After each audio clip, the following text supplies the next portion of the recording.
नमस्कार मित्रों, मैं हूं डॉक्टर हरिनिवास। चैनल का नाम है संस्कृत साहित्य एवं संस्कृति। महाभारत की श्रेष्ठ कथाएं चल रही हैं। मामा शल्य ने अपने भांजे युधिष्ठिर को नहुष और इंद्र की वो कथा सुनाई कि किस प्रकार से इंद्र के हाथों जो गलत कार्य हुए उसके कारण उनका पद उनसे छिन गया और नहुष उनके पद पे आसीन हो गए। लेकिन नहुष ने अपने जीवन में नहीं करने वाले कार्य जैसे ही किए वैसे ही उसका पतन होता है और इंद्र को पुनः अपने आसन की प्राप्ति होती है। एक समय व्यक्ति के जीवन में ऐसा आता है कि अगर उससे कुछ गलत कार्य हो भी गए हैं, जैसे द्यूत क्रीड़ा वगैरह गलत कार्य युधिष्ठिर से हुए हैं, तो उन्होंने 12 वर्ष का वनवास, 1 वर्ष का अज्ञातवास, ये जो कुछ व्यतीत किया है ना, इससे उनके उन किए हुए कर्मों का प्रमार्जन हो गया है। हमें भी जीवन में इन चीजों को याद रखना चाहिए। देखिए, इस संसार में कोई भी व्यक्ति दूध से धुला हुआ नहीं होता है। सबसे जीवन में कुछ ना कुछ भूलें होना एक स्वाभाविक प्रक्रिया है, लेकिन उनको दोहराते रहना, उन्हीं पे चलते रहना, यह गलत है। अगर आप उनका परित्याग कर सकते हैं तो बड़ी जल्दी आपके जीवन में जैसे इंद्र को अपने आसन की प्राप्ति हुई, ऐसे ही सुख रूपी सारी चीजों की प्राप्ति हो सकती है। युधिष्ठिर ने मामा शल्य का धन्यवाद किया है और उनको यह भी कह दिया कि आपको हमारे लिए क्या करना है, और उन्होंने भी वचन दिया। चलिए आगे बढ़ते हैं। युधिष्ठिर और दुर्योधन इन दोनों के पक्ष में किस प्रकार से सेना एकत्रित हुई हैं, महर्षि वेदव्यास ने इसका वर्णन किया है। सबसे पहले क्या कहते हैं, युयुधानस ततो वीरः सात्वता नाम महारथा महता चतुरंगिणे बले नागाद युधिष्ठिरम। युयुधान जो है सबसे पहले, ये सात्यकी का एक नाम है, अपनी चतुरंगिणी सेना लेकर के और महाराज युधिष्ठिर की मदद के लिए आ जाते हैं। देखिए, कुछ लोग ऐसे होते हैं जिन्हें आपको आमंत्रण भेजना है, कुछ लोग ऐसे होते हैं कि आपके परम हितेच्छु होते हैं, उनको आपको बुलाना नहीं है, वो तो स्वयं आएंगे और जिनको ला पाएंगे उनको लेके आएंगे और जितना बनेगा उतना आपके लिए मदद करेंगे। और ऐसे ही ये महान योद्धा हैं, सात्वत वंशीय हैं युयुधान। वो अपनी चतुरंगिणी सेना के साथ युधिष्ठिर के पास आ गए हैं। उनकी सेना के एक एक सैनिक सभी परम बलवान हैं, इस चीज का यहां पे उल्लेख किया गया है। उनकी सेना जब युधिष्ठिर की बाकी सेना के साथ मिलती है आकर के, तो एक बड़ी सुंदर उपमा दी है यहां पे, अक्षोहिणी तु सा सेना तदा युधिष्ठिरम बलम प्रविश्यांतर दधे राजन सागरम कु नदी तथा। भाई, जैसे समुद्र में कोई छोटी सी नदी मिल जाए ना, युधिष्ठिर की वहां पे इतनी बड़ी सेना एकत्रित हो गई है कि अब उसमें ऐसी एक अक्षोहिणी सेना तो ऐसे समा गई, यही नहीं पता चलता है कि वो कहां चली गई है, इतनी विशाल सेना है। इसका एक दूसरा अर्थ यह भी होता है कि युधिष्ठिर की सेना में जो भी लोग आ रहे हैं वो सभी इस प्रकार के स्वभाव के हैं कि एक दूसरे के साथ एक टीम के रूप में काम कर सकें, इस प्रकार से मिल जाते हैं। इसके बाद चेदीराज यानी शिशुपाल का जो पुत्र है, अत्यंत तेजस्वी है, धृष्टकेतु इसका नाम है, वो एक अक्षोहिणी सेना लेकर के आता है। वो युधिष्ठिर की सेना में शामिल होता है। मागधश्चे जयत सेनो, मगध देश यानी जरासंध का पुत्र, एक अक्षोहिणी सेना लेकर के वो भी आता है। सहदेव इनका नाम है, आपने पहले भी देखा हुआ है। जयतसेन इनका दूसरा नाम है। वो एक अक्षोहिणी सेना लेकर के आते हैं। पांड्य देश के जो राजा हैं, समुद्र पर्यंत जिनका राज्य है, वो एक अक्षोहिणी सेना के साथ आए हैं। द्रुपद अपनी सेना के साथ, मत्स्यराज विराट जो हैं वो अपनी सेना के साथ, इस प्रकार से कुल मिलाकर के अक्षोहिणीस्तु सप्तैता विविध ध्वज संकुला, जिनके पास अलग अलग ध्वज हैं, ऐसी 7 अक्षोहिणी सेना युधिष्ठिर के पास एकत्रित हुई है। अब देखिए, युधिष्ठिर के यहां युद्ध करने वाले बहुत राजा नहीं है और बहुत सारे देश नहीं और बहुत सेना नहीं है। जब हम दुर्योधन की सेना और उनके राजाओं का वर्णन देखेंगे तो आपको मालूम पड़ेगा, यहां पे आपको बताया गया है कि सात्यकी आए हैं, जिनको युधान कहा जाता है। शिशुपाल का पुत्र धृष्टकेतु आया है, जो चेदी नरेश हैं। ये युधिष्ठिर के मौसी के लड़के होते हैं। भले युधिष्ठिर के यज्ञ में ही उनको मारा गया था, लेकिन इससे कोई फर्क नहीं पड़ता है। योद्धा सत्य का आचरण करते हैं, सत्य का साथ देते हैं। जरासंध को भी भीम ने मारा है, फिर भी जरासंध का पुत्र इन्हीं के पक्ष से युद्ध कर रहा है। पांडे जो हैं ये भी इनके साथी हैं और वो इनकी मदद के लिए आए हैं। द्रुपद तो इनके ससुर हैं और विराट जो हैं आप जानते हैं कि उन्हीं के यहाँ ये रहे हैं और नए नए संबंधी भी हैं और उनके ऊपर तो इनके बहुत सारे उपकार हैं। तो इस प्रकार से कुल मिला के 7 अक्षोहिणी सेना इनके पास हुई है। अब जरा दुर्योधन की सेना का वर्णन देखते हैं तो सबसे पहले भगदत्त का उल्लेख पाया जाता है। भगदत्त महीपालो सेनाम अक्षोहिणीम ददो, एक अक्षोहिणी सेना के साथ आए हैं, लेकिन इनकी सेना ये पूर्वी जो अभी हम जिसको 7 सिस्टर्स कहते हैं, इस तरफ के राज्य हैं और यहाँ के रहने वाले हैं, इसलिए इनके साथ चीन देश के, किरात के और जिनके सोने जैसे गोल्डन वर्ण हैं, ऐसे सुंदर प्रजाति के जो सभी मनुष्य हैं, वो इनकी सेना में आधिपत्य रखते हैं। वो लोग आए हैं। फिर भूरिश्रवा का उल्लेख पाया जाता है, वो एक अक्षोहिणी सेना लेकर के आए हैं। शल्य के बारे में तो हम देख चुके हैं कि शल्य भी इनकी सेना में शामिल हुए हैं। कृतवर्मा जो द्वारका में जब दुर्योधन गए थे, हार्दिक्यो वो दुर्योधन का परम मित्र है, इसलिए कृतवर्मा भी जो हैं वो अपनी एक अक्षोहिणी सेना के साथ आए हुए हैं। इनका उल्लेख यहाँ किया गया है। जयद्रथ को आप जानते हैं, सिंधु नरेश हैं और उनके साथ सौवीर और बहुत सारे देश के पहले भी बहुत सारे राजकुमार थे। जब इन्होंने द्रौपदी का अपहरण करने की कोशिश की थी या किया था, तो सिंधु सौवीर इन सब की मिलकर के एक अक्षोहिणी सेना पहुंची है। सुदक्षिण नाम के राजा के साथ में कंबोज, यवन और शक इनकी मिलकर के एक अक्षोहिणी सेना आई है। दक्षिण की तरफ से जिसको आप माहिष्मति के नाम से जानते हैं, उस माहिष्मति से नील नाम के महाराज हैं और उनकी सेना दक्षिण से आई है। यहां के सारे योद्धाओं का वर्णन पाया जाता है कि जो श्याम वर्णी थे यानी काले काले थे। अभी भी हम देखते हैं कि साउथ भारत के जो लोग होते हैं उनका वर्ण इसी प्रकार का पाया जाता है। अवंती देश के 2 भाई हैं और बिंद और अनुबिंद, ये दोनों एक अक्षोहिणी सेना लेकर के उपस्थित हुए हैं। केकय देश, इसको आप याद कीजिए, केकई की राजकुमारी थी जो मत्स्य देश के महाराज विराट की पत्नी है। हम इसका वर्णन विराट पर्व में देख चुके हैं। लेकिन कीचकों का वध करने के कारण उन लोगों ने दुर्योधन का साथ दिया है। वो 5 भाई हैं और पांचों भाई अत्यंत पराक्रमी हैं और वो अपनी एक अक्षोहिणी सेना के साथ कौरवों के साथ मिले हैं।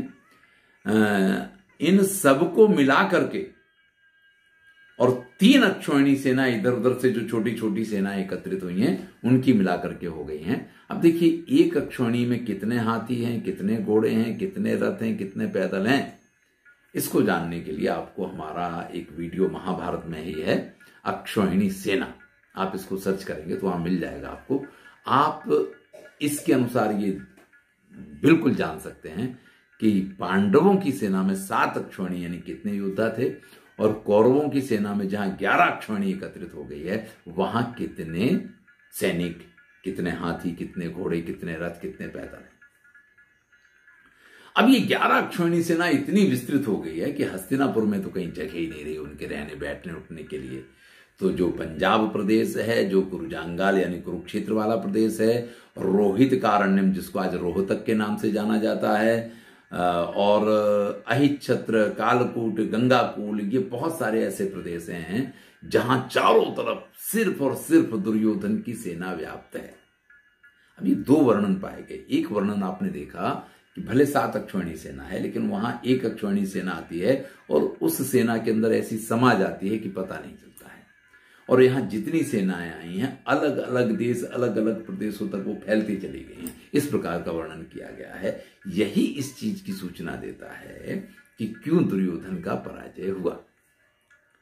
सेनाओं का एकत्र रहना, एक छत्र रहना, एक ही साम्राज्य के आधिपत्य में रहना, यह बड़ा ही आवश्यक होता है। एक ही छत्र को या एक ही ऑर्डर को जब कोई सेना फॉलो करती है तो उसके परिणाम अलग होते हैं। चलिए, क्यों ऐसा हुआ कि इतनी बड़ी, एक तरफ 7 अक्षौहिणी सेना और एक तरफ उससे 4 अक्षौहिणी सेना अधिक है, 11 अक्षौहिणी सेना, और फिर भी दुर्योधन का पराजय क्यों हुआ? थोड़ी सी चर्चा इस बारे में करनी है। देखिए, जहां तक एक निबंध पढ़ा महाभारत की एक सा, मुझे कुछ याद आता है, धर्मवीर भारती जी का ये निबंध है मेरे ख्याल से, क्योंकि मैं हिंदी साहित्य का इतना स्कॉलर नहीं हूं, लेकिन कभी बचपन में ये निबंध पढ़ा था और उन्होंने इस चीज पे एक उंगली उठाई है। विचारणीय तो विषय ये मुझे भी लगता है। हमेशा इतिहास इस चीज की गवाही देता है कि जो राजा होता है वो अपने अनुसार इतिहास लिखवाता है। जैसे आप देख लीजिए, अगर बीजेपी की सरकार आएगी तो आपके अभ्यासक्रम में बहुत सारी चीजें, इतिहास में भी बहुत सारी चीजें बदल जाएंगी। यहां दीनदयाल उपाध्याय और श्यामा प्रसाद मुखर्जी यही महत्वपूर्ण लोग रहेंगे। वहीं अगर कांग्रेस का शासन आ जाए तो जवाहरलाल नेहरू, इंदिरा गांधी, यही लोग महत्वपूर्ण हो जाएंगे और वहां फिर आपका अभ्यासक्रम बदल जाएगा। तो ये सारी चीजें, जो राजा होता है वो अपने सुगमता के अनुसार इतिहास में परिवर्तन करवाता है। इसमें तो कोई दो राय नहीं है, इसके प्रमाण आज भी मिल जाते हैं।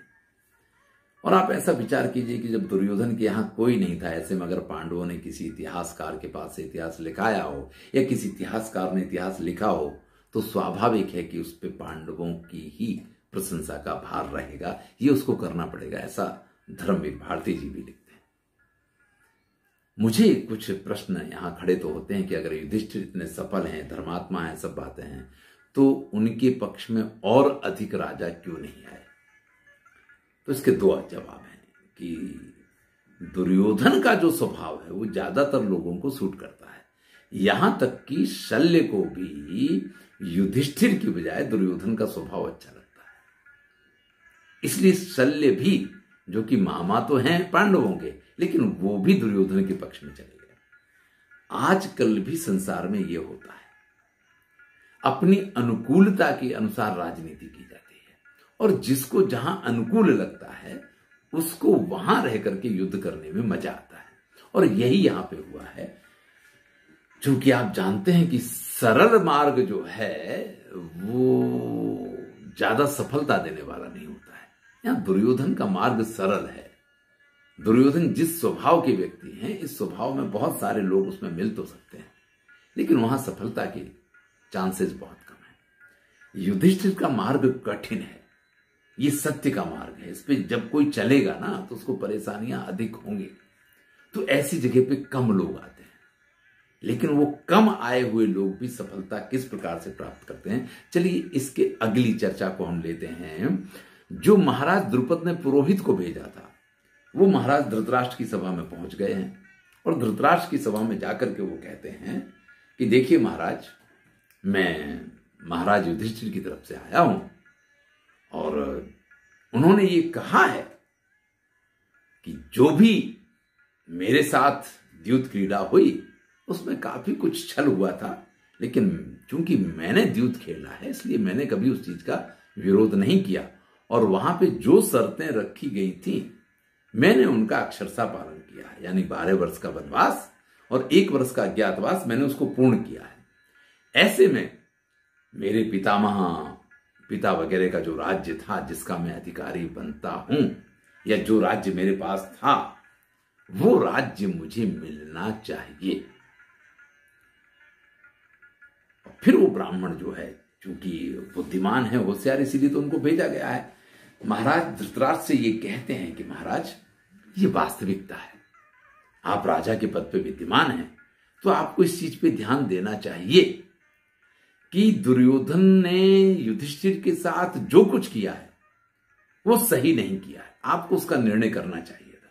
चलिए, जो बीत गई वो बात गई, लेकिन अभी भी बिल्कुल इस चीज का अवकाश है, क्योंकि पांडवों ने अपना 12 वर्ष का वनवास और 1 वर्ष का अज्ञातवास पूर्ण कर लिया है।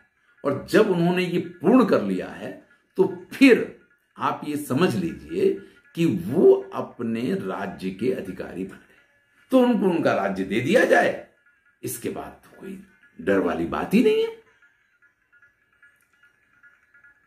फिर वो ब्राह्मण, क्योंकि बिल्कुल सीधी उंगली से तो घी निकलता नहीं है ना, कहता है कि महाराज युधिष्ठिर के पक्ष में 7 अक्षौहिणी सेना है और इस समय सात्यकी और एक एक योद्धा का नाम लेकर के गिनाता है कि ये सारे जो योद्धा है ना, ये बड़े बलशाली हैं। ये स्वयं में हजारों अक्षौहिणी सेना जैसी ताकत और शक्ति रखते हैं।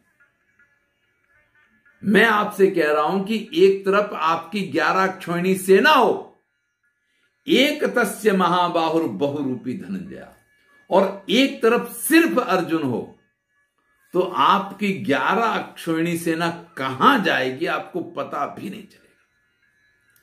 इसलिए इस चीज का ख्याल रखिए कि युद्ध आपको सूट करे ऐसी स्थिति नहीं है। यानी इस युद्ध का भार आप वहन कर पाए, ये कोई मूर्ख ही होगा तो ऐसा निर्णय लेगा। बुद्धिमत्वम च कृष्ण से बुद्धिया युज्येत यो न रहा। फिर आप समझ रहे हैं स्थिति किस प्रकार की है। इनके पक्ष में स्वयं श्री कृष्ण उपस्थित हैं, और कृष्ण जैसी बुद्धि जिसके पक्ष में हो उसका सामना भाई कोई बुद्धिमान तो नहीं करेगा। ते भवन्तो यथा धर्मम यथा समय में चा प्रयच्छन्तु प्रदातव्यम मां वह कालोत्यगादयत।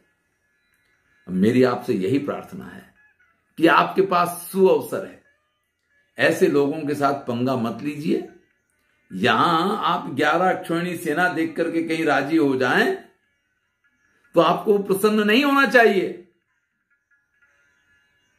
अब कहने की बात तो नहीं है, कभी तुम जिन जिन के बल पे कूद रहे हो, उन भीष्म को, द्रोण को, कृपाचार्य को, अश्वत्थामा को, कर्ण को, उनको सबको अकेले अर्जुन ने अभी परास्त किया था। तो ये नहीं कहा है, कहा यह है कि आपकी 11 अक्षौहिणी सेना एक तरफ और एक तरफ खाली अर्जुन होना, तो उनमें से किसी की ताकत नहीं है कि अर्जुन का सामना कर पाए।